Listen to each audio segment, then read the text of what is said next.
take up more bombs. Yeah. And so they were very valuable because they didn't have to have a land base. That's right.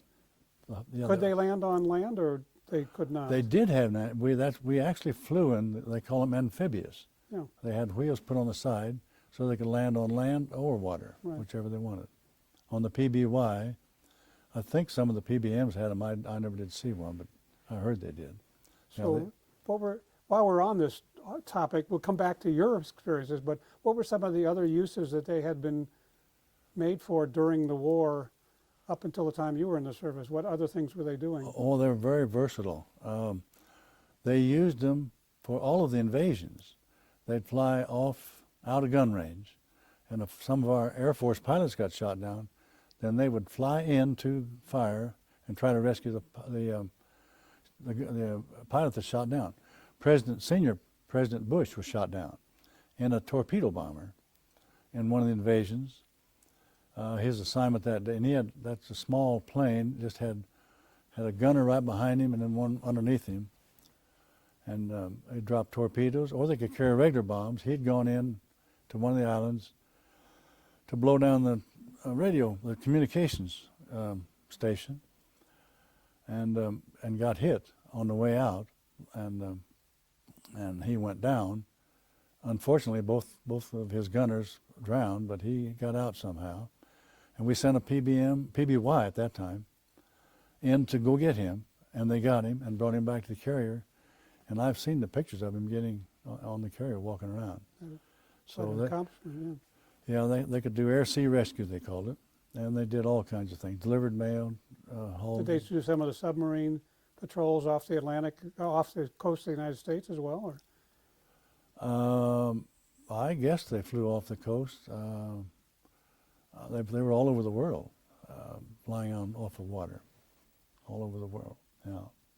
So coming back to July, August of 1945, so were you aware that the invasion was going to be as many weeks away as that, or was it?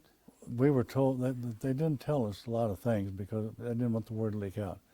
But he did, as I said, told us this was in summer '45, and we were ready to leave. We were all done training. We were just getting organized to leave. And he said, as I mentioned, we're going to announce, we're going to let the word leak out the invasion is November the 1st. Right. But we don't know when it's going to be, and you're not going to be told. But Till you're giving your orders. We don't want the word leaking out on anything.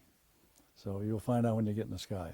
So after the second atom bomb was dropped on Nagasaki, what was happening on the island? I mean, how did the information get back to you, and what was the reaction? I don't know what. We hadn't left the States yet. We were in Corpus Christi. Oh, I'd forgotten that. And I know we partied all night long. Oh my! We're safe.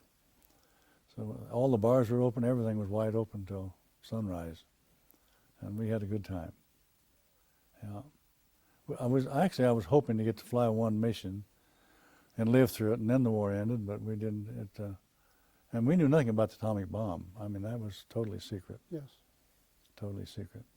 So, I see. So they were giving you the plans. You were going to go to San Diego on the older planes and then to the island. Aha. I'm sorry, I missed the... Well, that's very interesting. We were going to fly the older planes, 24 of them, to San Diego. Right. And the Navy air pilots, and I've seen several of those, they were going to fly new ones with bigger engines directly from the factory to San Diego. And then we were going to fly the new ones to Honolulu, and then they were going to fly the older ones. They didn't fly in combat, but they did a lot of work in the country. Fly the older ones back to Corpus Christi, and that was we were ready to go. Yeah. So coming back, you've now recovered from the celebrations, and it's VJ Day. Right. What happens now? What do they do with the crews that they've trained so well? What did you do? We all did nothing. What do you do with a bombardier when there's nothing to bomb? And for some reason, they did select me to be on the public address system for the Naval Air Station at Corpus Christi. I don't know exactly why, but so I was on the PA system, public address system, from the time we quit flying until I received orders to go to Great Lakes. They were moving people out to some base closest to their home to be discharged. And they promised us we'd all be discharged within a year so we could start college the following year. Well, in September, this is maybe off the subject, but a hurricane approached Corpus Christi and from the Atlantic Ocean. And we were flying our new PB-4Y2s, that's a Navy version of the B-24s, into the eye of the thing, and they were tracking it. Then they were relaying the message back to the commanding officer of our base. And then he was sending me memos, and I was reading the memos to the personnel on the base. And it really was a total surprise to all of us. He said, it said that if the hurricane stays on its current path, the eye will hit us about midnight. This was the middle of the afternoon, and the winds were picking up a little bit. He said, everybody go eat, I think he said supper, and then they'll give you something for breakfast, and then you're going to go back and stay in your barracks. They're built to withstand hurricanes along the coastlines. And then if the eye does hit us, it's going to be real quiet for 15 or 20 minutes, maybe 30 minutes. Then all of a sudden the wind will hit you coming from the opposite direction. And no one is allowed to go outside. There'll be power lines down, we'll lose the intercom, we'll lose telephones, we'll lose everything. And that's exactly what happened. Oh, it did hit. It did hit, and it hit about midnight, the eye did. And then he said, we'll sound the siren when they all clear. At daybreak, we'll have personnel out getting the electric lines picked up, and then you can go to breakfast and go to lunch. But stay in the barracks until you hear the siren. Now, And we all lived through it. were there planes at the base as well? That's a good question. We had the flying boats I was in. We also had land planes, and I guess it's unfortunately, but all the land planes flew to Chanute Field. Oh. And I was hoping to get a ride on one of them, but I wasn't allowed to. And all the flying boats went to a big lake in the northern part of Texas somewhere, but I don't remember the name of the city. So I was wondering if they could be taken out of danger, and they were. Yes. They were. They'd be totally destroyed. Yeah, they were all taken out. Yeah. So the base survived without any serious injuries. And not a single injury. It turned out the admiral knew. And the buildings were as promised. Yes, they were. Yeah. Had they been? Was the base one built for World War II, or was it a longer-lived base? Oh, I think it was mostly all new buildings for World War II. Yeah, probably replaced old buildings. Probably just as well it had. Yeah. They were very sturdy, and they withstood it. They were designed for that. The admiral did a good job.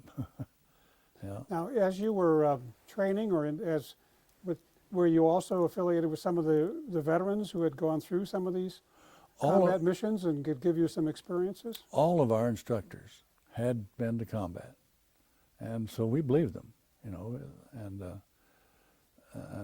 like they told us a lot of the details, special training on what to do if for example, if you're going to be flying at 25,000 feet on a different kind of a mission, and you get shot down, don't open your parachute till you're down to about 10,000 feet.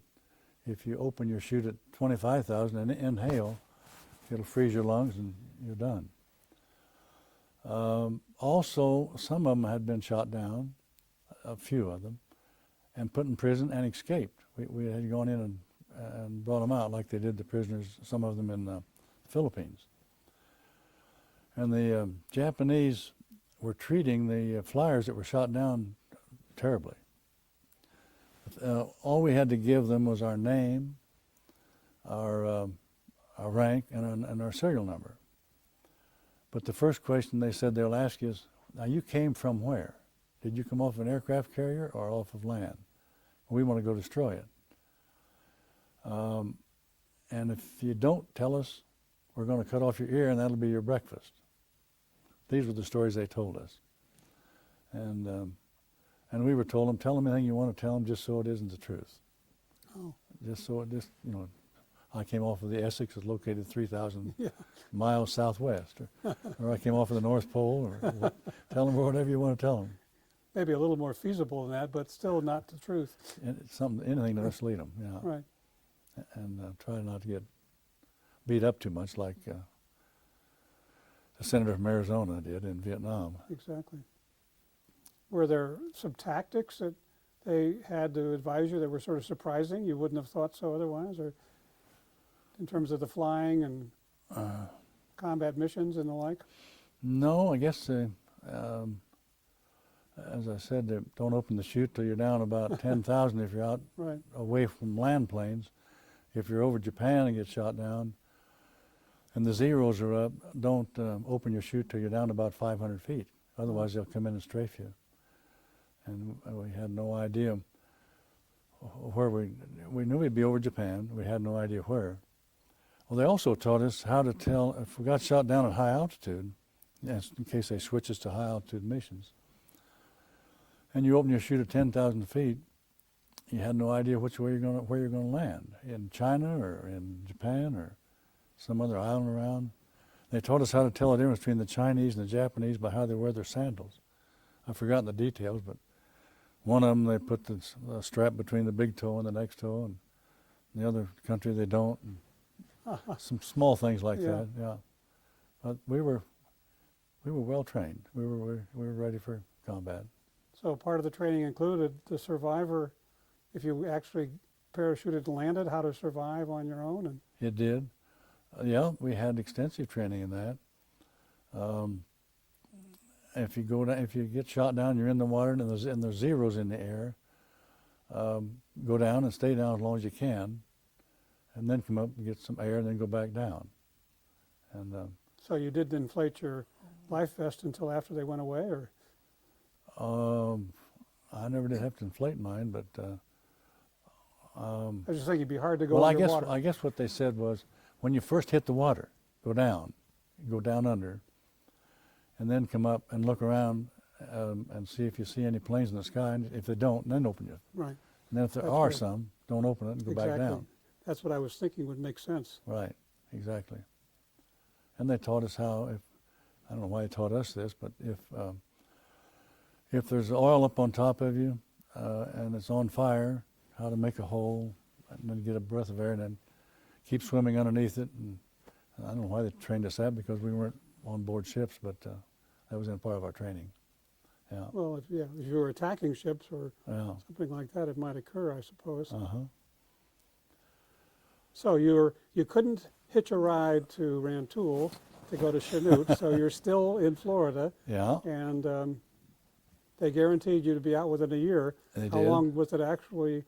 How long did it actually take?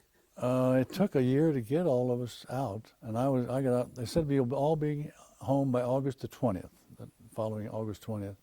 I got out the 17th. I didn't get overseas, so I had about 0 points. I think I had, 12 points, one for each month, and that was it.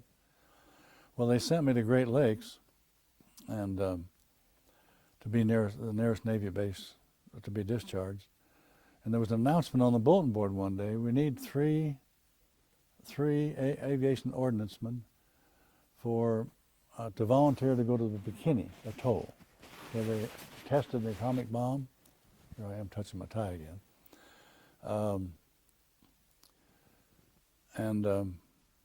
So, although they wanted somebody to go to Whidbey Island up near Seattle first as aviation ordnanceman, to help with decommissioning ships, and as equivalent to a sergeant, I was on board the ships they decommissioned with a row of rings, a ring of keys. Let me have you back up a step. So Yeah. you're at Great Lakes. They're asking for people to volunteer to be part of this, and you were there shipped out to Washington to do this? Well, I went to Washington first, and What was that? What did that entail for you as the ordnance person? nothing. Nothing. I just had the rating of equivalent of a sergeant. No, but I mean, while they were decommissioning, what jobs did they assign you? Or As there was hundreds of ships there, and as they were decommissioned, they would tow them into storage somewhere on the West Coast. And my job was to take from the decommissioning officer the ring of keys, and then get aboard the decommissioned ship with no power, no nothing, and they would tow it into storage. And when I got the receiving officer, he would come on board and take the keys and go down the keel and see if it's leaking.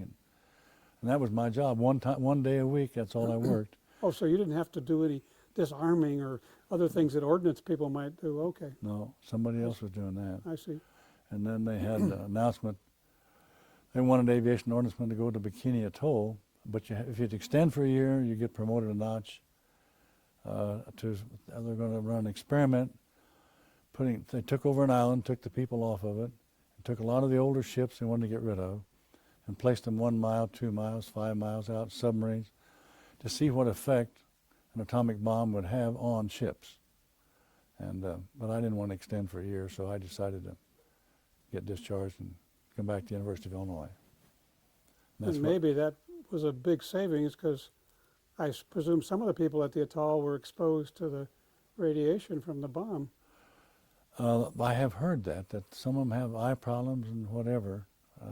I don't know any of the details, but I've heard, like you, whatever. Yeah. Some of them maybe didn't. Some of the observers weren't A little too close, all that maybe. far away, yes. Yeah.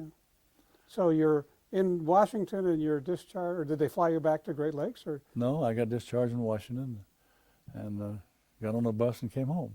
do they pay for the bus? They paid us for our mileage, yes. Okay. Yeah, I think they give us $200 at the time we got discharged. If you've been overseas, $300. So we came home in good shape. And how did your classmates fare? Were most of them coming home at the same time? Or? Oh, all of them.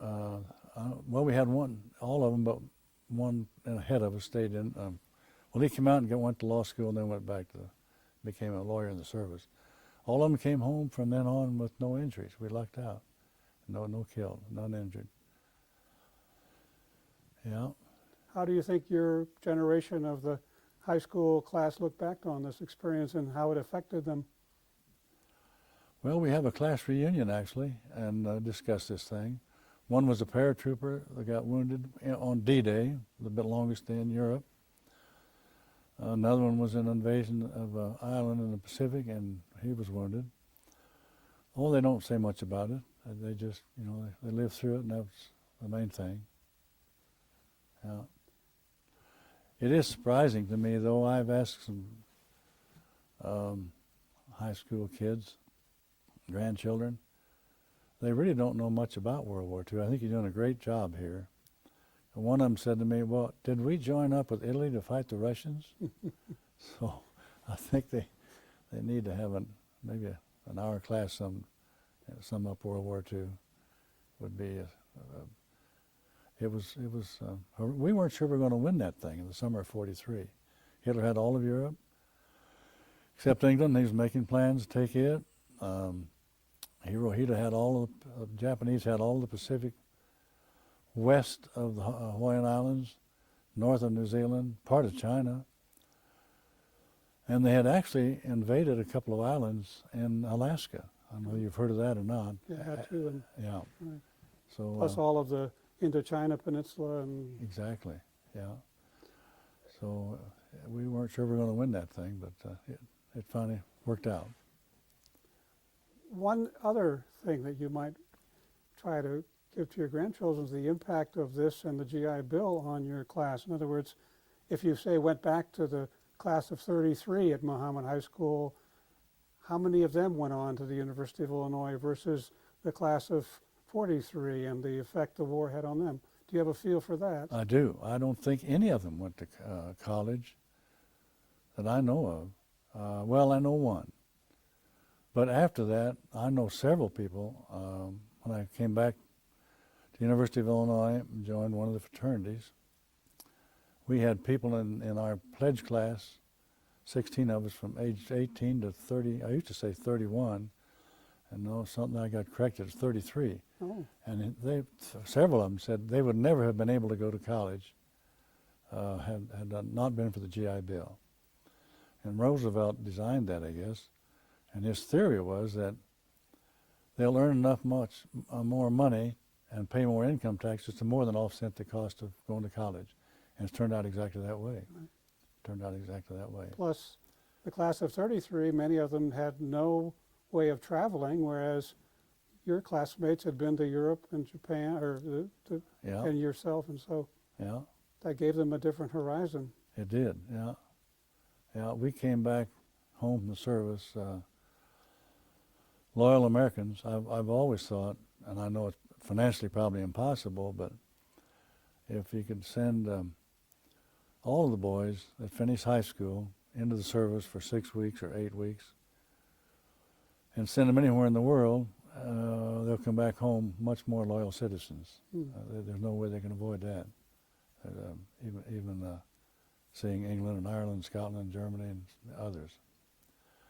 Yeah, it was a great experience, frankly. It was a wonderful experience. Do you have any other thoughts that you'd like to share with us as we conclude your interview? Well, not really. I think you're doing a wonderful thing, and I hope they can boil it down to, say, a 1-hour TV program or program in school, and somewhere in high school, show them what World War II is about, and I think it'll make them appreciate what everybody's been in the service since this country started has done for them, and that's really not a good country, it's a great country. I think that's well put, and I thank you for your service as a member of that generation. Thank you, It's been sir. a pleasure to talk to you. Yes, sir, thank you. Welcome.